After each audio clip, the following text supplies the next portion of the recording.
Hello, welcome to my YouTube channel. ഇന്നാണ് നിന്ന് വെച്ച് ഒരു പെട്ടെന്ന് തീരുമാനം എടുക്കേണ്ടടുത്തൊരു വീഡിയോ ആയിരുന്നു. ഇന്ന് വന്നിട്ട് ഹീറോയുടെ ഡെസ്റ്റിനി 125 എക്സ് ഓൾ ഇന്ത്യ ലെവലിൽ വന്നിട്ട് ലോഞ്ച് ആവുകയാണ്. അപ്പോൾ ഒരു വീഡിയോ എടുക്കാമെന്ന് തീരുമാനിച്ചതായിരുന്നു.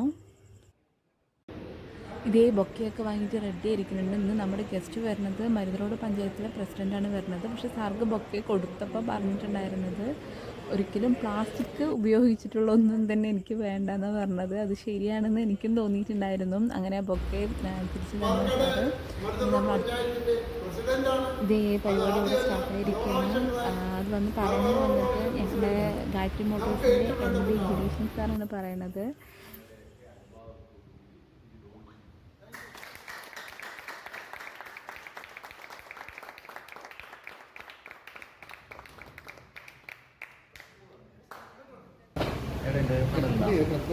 എല്ലാവർക്കും നമസ്കാരം. ഡെസ്റ്റിനി നമ്മൾ കണ്ടു പഴകിയ 2019 കമ്പനി ലോഞ്ച് ചെയ്തിട്ടുള്ള ഒരു മോഡലാണ്. അതിന്റെ ഫേസ് ലിഫ്റ്റിംഗ് ആണ് ഇപ്പോൾ വന്നിരിക്കുന്നത്. ഇത് ശരിക്കും ഫേസ് ലിഫ്റ്റിംഗ് എന്ന് പറയാൻ പറ്റില്ല, ഇറ്റ്സ് എ ന്യൂ പ്രോഡക്റ്റ്. കാരണം പഴയ ഡെസ്റ്റിനി ആയിട്ട് രൂപഭേദങ്ങളിൽ 100% ടെക്നിക്കൽ വൈസ് 100% മാറ്റത്തോട് കൂടിയിട്ടാണ് ഈ വണ്ടി വന്നിരിക്കുന്നത്. ഇതിലൊരു 4-5 പോയിന്റ് 125 cc ആണ്, മെറ്റൽ ബോഡിയാണ്. ടെക്നിക്കൽ വൈസ് എല്ലാം അത് തന്നെയാണ്. അപ്പോൾ ഇതിലൊരു 4-5 പോയിന്റ് നമ്മൾ ടെക്നീഷ്യന്മാരായാലും സെയിൽസ് എക്സിക്യൂട്ടീവ്സ് ആയാലും ഇനി ആരെന്നെയാണെങ്കിലും നമ്മളൊരു കസ്റ്റമറുടെ അല്ലെങ്കിൽ ആരെങ്കിലും സംസാരിക്കുമ്പോൾ, നമ്മുടെ ഫ്രണ്ട്സ് ആൻഡ് റിലേറ്റീവ്സിൻ്റെ അടുത്ത് സംസാരിക്കുമ്പോൾ നമുക്ക് ആ വണ്ടിയിൽ എനിക്ക് ഇന്നത് ഇഷ്ടപ്പെട്ടു എന്നും പറയാനുള്ള ഒരു 4-5 പോയിന്റുകൾ മാത്രം ഞാൻ പറയാം. ടെക്നിക്കലായിട്ട് ശ്രീജിത്ത് പറഞ്ഞു തരും. മീൻസ് അതിൻ്റെ ഉള്ളിലുള്ളത് പുറമെ ബാഹ്യമായിട്ട് കാണുന്ന ഭംഗിയിലുള്ള മാറ്റങ്ങൾ എന്തൊക്കെയാണെന്നുള്ളതാണ് ഞാൻ പറയുന്നത്. ഒന്ന്, LED പ്രൊജക്ടർ ഹെഡ്ലാമ്പ് വിത്ത് DRLs എന്ന് പറഞ്ഞു കഴിഞ്ഞാൽ ഫസ്റ്റ് ഇൻ സെഗ്മെന്റ് ആണ്. ഡേ റണ്ണിംഗ് ലൈറ്റ് നമുക്ക് വണ്ടി ഓൺ ചെയ്ത് കഴിഞ്ഞാൽ നമുക്ക് ഡേ റണ്ണിംഗ് ലൈറ്റ് വിസിബിൾ ആണ്. LED ആയിട്ടാണ് വന്നിരിക്കുന്നത്. അതിൽ day running light first time ആണ്. അതുപോലെ തന്നെ ഇലുമിനേറ്റഡ് സ്വിച്ച് എന്ന് പറയും. അതായത് നമ്മൾ സെൽഫ് സ്റ്റാർട്ട് ചെയ്യുന്ന സ്വിച്ച് ലൈറ്റിംഗ് ഉള്ളതായിരിക്കും. പിന്നെ ഒരു ഫസ്റ്റ് ഇൻ സെഗ്മെന്റ് എന്ന് പറയുന്നതാണ് ഫ്രണ്ട് ഫേഷ്യൽ നോക്കുമ്പോൾ ഓട്ടോമാറ്റിക് ആയിട്ട് നമ്മൾ ഇൻഡിക്കേറ്റർ ഇട്ട് കത്തിച്ചാൽ അത് ഡിസ്കണക്ട് ആവുന്നത് നമ്മൾ ആ സ്വിച്ചിൽ പ്രസ് ചെയ്യേണ്ട ആവശ്യമില്ല. വണ്ടി 15 സെക്കൻഡോ അല്ലെങ്കിൽ 80 മീറ്ററോ നിലവിലുള്ള പോയിന്റ് എന്ന് മാറിക്കഴിഞ്ഞാൽ ഓട്ടോമാറ്റിക് ആയിട്ട് ഇൻഡിക്കേറ്റർ ഓഫ് ആയിക്കോളും. ഫസ്റ്റ് ഇൻ സെഗ്മെന്റ് ആണ്. അതുപോലെ തന്നെ ഫാമിലി കംഫർട്ടബിൾ വെഹിക്കിൾ എന്ന് പറയാൻ കാരണം എന്താണെന്ന് വെച്ചാൽ എല്ലാ വണ്ടികളും മാക്സിമം സീറ്റിന്റെ ലെങ്ത് എന്ന് പറയുന്നത് 745 ആണ്. ഇതിന് 785 ആണ്. എന്താണ് ഈ 40 mm കൊണ്ടുള്ള ഗുണം എന്ന് വെച്ചാൽ ഒരു അച്ഛൻ, അമ്മ, മകൾ ഇവർക്ക് വളരെ കംഫർട്ടായിട്ട് വണ്ടിയിൽ ഇരുന്ന് പോവാം. 740-ൽ 3 പേര് പോകുന്നുണ്ട്, 4 പേര് പോകുന്നുണ്ട്. എങ്ങനെ വേണമെങ്കിലും പോവാം. പക്ഷെ ഇതിൽ വളരെ കംഫർട്ടായിട്ട് പോകാൻ പറ്റുന്നതാണ് ഇതിന്റെ സീറ്റ് ലെങ്ത് കൊണ്ടുള്ള ഗുണം. പിന്നെ അതുപോലെ തന്നെ ഫുള്ളി ഡിജിറ്റൽ മീറ്റർ കൺസോൾ വന്നിട്ടുണ്ട്, ബ്ലൂടൂത്ത് കണക്ടിവിറ്റി ഉണ്ട്. ഇതുപോലെ തന്നെ നമ്മുടെ ബൂട്ട് സ്പേസ് അല്ലെങ്കിൽ നമ്മുടെ ലെഗ് സ്പേസ് എന്ന് പറയുന്നത് ഒരു 156 mm വരെയുള്ള ഒരു പ്രോഡക്റ്റ്.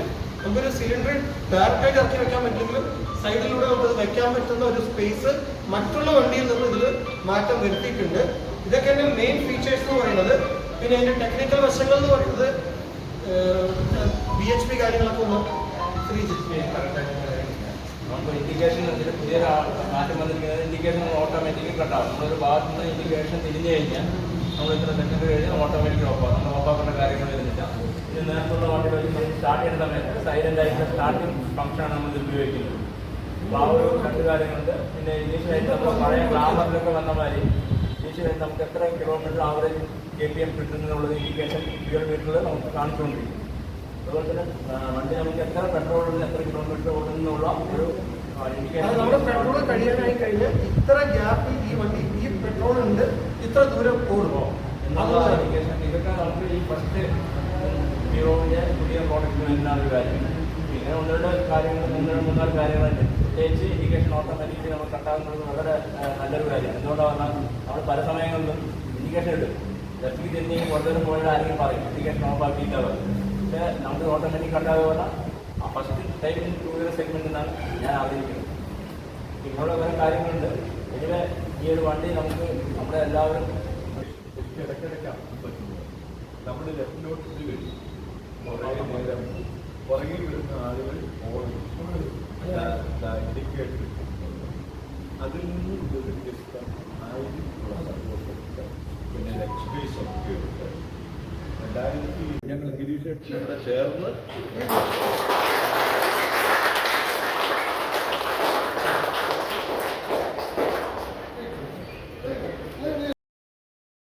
ഈ വണ്ടിയുടെ ഫീച്ചേഴ്സൊക്കെ കേട്ടല്ലോ. ഇനി ഈ വണ്ടിയെക്കുറിച്ച് കൂടുതൽ ഡീറ്റെയിൽസ് അറിയണമെന്നുണ്ട് വെച്ച് ഞാൻ ഡിസ്ക്രിപ്ഷനിൽ എക്സിക്യൂട്ടീവിൻ്റെ നമ്പർ കൊടുക്കാം. പിന്നെ ടെസ്റ്റ് റൈഡും അവൈലബിൾ ആണ്. ഇത് വന്നിട്ടുണ്ടെന്ന് വെച്ചാൽ എല്ലാ ലേഡീസിനും ഞാൻ റെക്കമെൻഡ് ചെയ്യും. അത്ര അഫോർഡബിൾ പ്രൈസിൽ തന്നെയാണ് ഈ മാർക്കറ്റിൽ ഇറങ്ങിയിരിക്കുന്നത്. ഹീറോയുടെ ഒരു പുതിയ വണ്ടിയാണ്. ഇതിന് നല്ല സ്പേസ് ഉണ്ട്, നല്ല സീറ്റിംഗ് കപ്പാസിറ്റി ഉണ്ട്. എന്തും കൊണ്ടും ലേഡീസിന് പറ്റിയൊരു വണ്ടി തന്നെയാണ്.